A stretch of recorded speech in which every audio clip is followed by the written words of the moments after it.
চাওক যোৱা 30 ডিচেম্বৰৰ পৰা চিচি বৰগাঁও চক বিষয়া কাৰ্যালয়ত চিচি বঙাবাসীয়ে চিচি বৰগাঁও উপজিলা মুখ্য কাৰ্যালয়টো চিচি বঙাতে স্থাপন হ'ব লাগে বুলি অবিৰতভাৱে প্ৰতিদিনে অনিৰ্দিষ্ট কাললৈ অৱস্থান ধৰ্মঘট কাৰ্যসূচী ৰূপায়ণ কৰি আছে। আৰু এই যি চিচি বঙাবাসী প্ৰতিবাদ, এই প্ৰতিবাদক আমি কৃষক মুক্তি সংগ্ৰাম সমিতি আৰু ছাত্ৰ মুক্তি সংগ্ৰাম সমিতিয়ে সমৰ্থন জনাইছো আৰু প্ৰতিদিনেই আমি চিচি বঙাবাসী ৰাইজৰ লগত আছো। এতিয়া কথা হ'ল কিয় চিচি বঙাৰ পৰা যি উপজিলা মুখ্য কাৰ্যালয় বা বিভিন্ন অফিচ কাছাৰীসমূহ লৈ যাবলৈ খোজা হৈছে, কাৰণ চিচি বঙাত বসবাস কৰে আমাৰ চুতীয়া, আহোম, ভূঞা, কোচ কলিতা বা কৈবৰ্ত মানুহখিনি।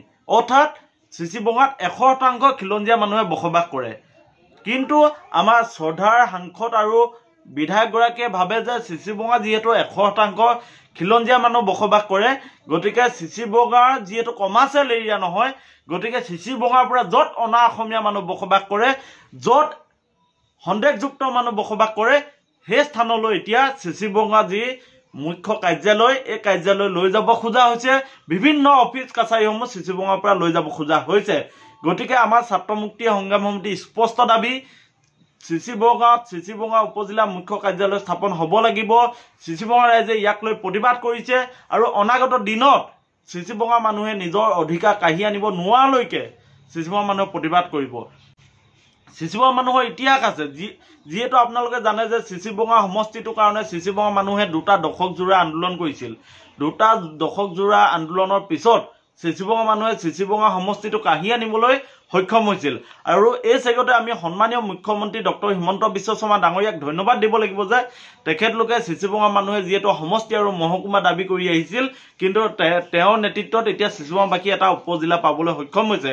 গতিকে চিচি বঙাবাসীয়ে আমাৰ শ্ৰদ্ধাৰ মুখ্যমন্ত্ৰীগৰাকীক ধন্যবাদ জনাইছে, কিন্তু আমাৰ স্থানীয় যিগৰাকী সাংসদ আৰু বিধায়কে চক্ৰান্ত কৰি আমাৰ চিচি বঙা, চুতীয়া, আহোম, ভূঞা মানুহখিনিৰ পৰা যিহেতু ইয়াত যি উন্নয়নৰ যি বাৰ্তা হ'ব লাগে বা উন্নয়নৰ যি কাম কাজ, এই কাম কাজসমূহ চিচি বঙাৰ পৰা অন্য স্থানলৈ তেখেতলোকে লৈ যাব খুজিছে। আমি জানিব পাৰিছোঁ যে চিচি বঙা যি আমাৰ হায়াৰ ছেকেণ্ডেৰী আছে, যিখন স্কুলৰ পৰা আমি শিক্ষা গ্ৰহণ কৰিছোঁ, সেই স্কুলখনৰ পৰা আমাৰ সন্মানীয় বিধায়কগৰাকীয়ে যি ডেভেলপমেণ্টৰ যি পুঁজি আহিছিলে, এই পুঁজি ইয়াৰ পৰা নি অন্য স্কুলত দি দিছে। গতিকে কিমান চিচি বঙা মানুহৰ প্ৰতি বেয়া মনোভাৱ থাকিব লাগিব বা চিচি বঙাৰ প্ৰতি কিমান তেখেতৰ মনত ঘৃণা উপজি আছে, এই কথা স্পষ্ট হৈছে। আমি দেখিবলৈ পাইছোঁ যে আজি আমি ৰাজনৈতিকভাৱে 2টা দশকত আমি যি দেখিছোঁ বা শুনিছোঁ, তেতিয়ালৈকে কিন্তু আমি জন্মৰ পৰা আমি সাংসদ প্ৰধান বৰুৱা ডাঙৰীয়া আৰু বিধায়ক ভুৱন পেগু ডাঙৰীয়াক আমি ৰাজনৈতিকভাৱে দেখি আহিছোঁ। কিন্তু তেখেতলোকে আমাৰ বাৰম্বাৰ জনপ্ৰতিনিধি হৈ থকাৰ পিছতো কিন্তু আমাৰ বৃহত্তৰ চিচি বঙা অঞ্চলখন যদি আপোনালোকে চায়, তেতিয়াহ'লে চিচি বঙাত উন্নয়ন হোৱা নাই। আপোনালোকে যদি যায় নিলখৰ পিনে, উন্নয়ন হোৱা নাই। আপোনালোকে যদি আমাৰ আমগুৰি পিনে যায়, উন্নয়ন হোৱা নাই। আপোনালোকে যদি আমাৰ চিচি বঙা অঞ্চলৰ যদি মাছখোৱাত যায়, তেতিয়াহ'লে উন্নয়ন হোৱা নাই। গতিকে আমাৰ চিচি বঙা অঞ্চলৰ বিভিন্ন অঞ্চলসমূহ উন্নয়ন কিন্তু সাংসদ আৰু বিধায়কগৰাকীয়ে কৰা নাই। গতিকে আমাৰ মনত সন্দেহ হয় যে যিবোৰ অঞ্চলত আমাৰ 100% খিলঞ্জীয়া মানুহ আছে, সেই অঞ্চলসমূহত আমাৰ শ্ৰদ্ধাৰ সাংসদ আৰু বিধায়কগৰাকীয়ে উন্নয়ন হোৱাটো নিবিচাৰে নেকি?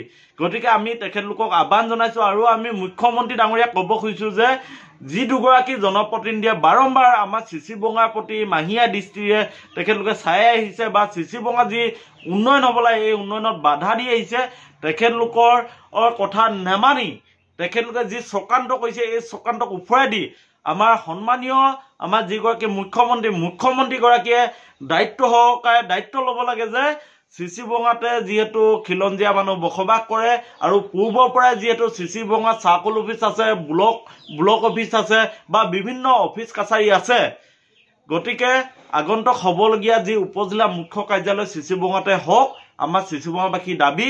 আৰু চিচি বঙাবাসীয়ে যিহেতু অবিৰতভাৱে প্ৰতিবাদ কৰি আহিছে আৰু চিচি বঙাবাসীৰ ওপৰত আমাৰ বিশ্বাস আছে যে যেতিয়ালৈকে নিজৰ অধিকাৰ কাঢ়ি নানিব, যেতিয়ালৈকে আমাৰ অফিচ কাছাৰীসমূহ চিচি বঙালৈ ঘূৰাই নানিব তেতিয়ালৈকে চিচি বঙাবাসীয়ে প্ৰতিবাদ কৰিব।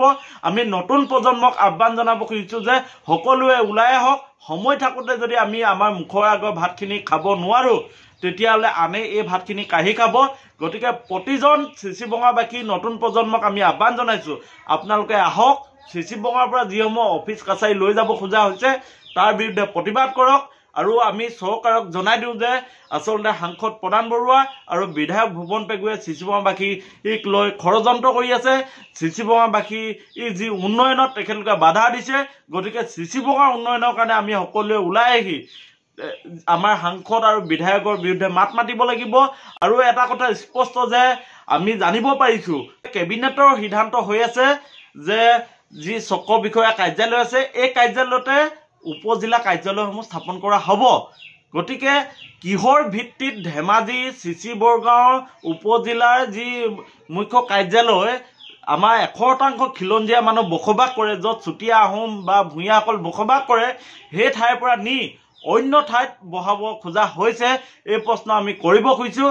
যিহেতু যি স্থানত এতিয়া মুখ্য কাৰ্যালয়টো নিব বুলি আমি শুনি আছোঁ সেই স্থানত আমি জানিব পৰা মতে তাত সন্দেহযুক্ত মানুহ আছে। আৰু যিহেতু সেই গাঁওসমূহ পূৰ্বতে ৰাজহুৱা গাঁও নাছিলে, গতিকে আমাৰ যিহেতু ৰাজহুৱা চক্ৰ বিষয়ে ইয়াতে আছে, আমাৰ গাঁওসমূহ সম্পূৰ্ণ ৰাজহুৱা। আৰু যিহেতু দশকজোৰা আন্দোলনৰ ফলত চিচি বঙা মানুহে সমষ্টি কাঢ়ি আনিবলৈ বাধ্য হৈছে। আৰু চিচি বঙা যিহেতু উন্নয়নৰ পৰা পিছ পৰি আছে, কাৰণ জনপ্ৰতিনিধিসকলে আমাক প্ৰতাৰণা প্ৰবঞ্চনা কৰি আহিছে। গতিকে চিচি বঙা উন্নয়নৰ কাৰণে আমি মাত মাতিব লাগিব। আৰু চিচি বঙাতে উপজিলা মুখ্য কাৰ্যালয়টো হ'লেহে অনাগত দিনত চিচি বঙা উন্নয়ন হ'ব, আমাৰ 100% খিলঞ্জীয়া মানুহৰ উন্নয়ন হ'ব, এই কথা নিশ্চিত। গতিকে আমি আমাৰ সন্মানীয় মুখ্যমন্ত্ৰীগৰাকীক আহ্বান জনাইছোঁ যে খিলঞ্জীয়া মানুহৰ উন্নয়ন হোৱাকৈ, যিহেতু চৰকাৰখনে খিলঞ্জীয়া কথা কৈ থাকে, গতিকে খিলঞ্জীয়া পক্ষত থাকি চিচি বঙাতে উপজিলা মুখ্য কাৰ্যালয়টো দিয়ক।